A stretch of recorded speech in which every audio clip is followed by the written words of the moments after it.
ሚስት ሆይ ይህን ቪዲዮ ለባልሽ ላኪለት። እህት ሆይ ይህን ቪዲዮ ለዛ ለምትወጂው ውድ ወንድምሽ ላኪለት። እናት ሆይ ይህን ቪዲዮ ለዛ ለምትሳሽለት ወንድ ልጅሽ ላኪለት።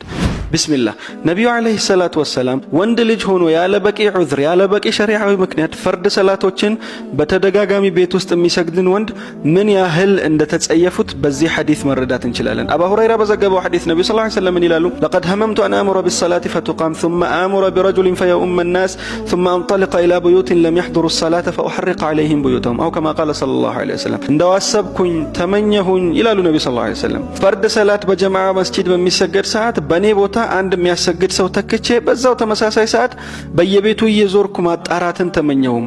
እናም ወንድ ልጅ ሆኖ ያለ በቂ ዑዝር ቤቱ የተቀመጠ ፈርድ ሰላት በሚሰገድ ሰዓት ቤቱ ያለን ሰው ያለን ቤት እንደው ቤቱ ላይ እንደዛ አይነት ቤት ላይ እሳት ብለቅበት ብዬ ተመኘሁኝ። እንደው በሌላ ሪዋያ ምን ይላል እንጨት የያዙ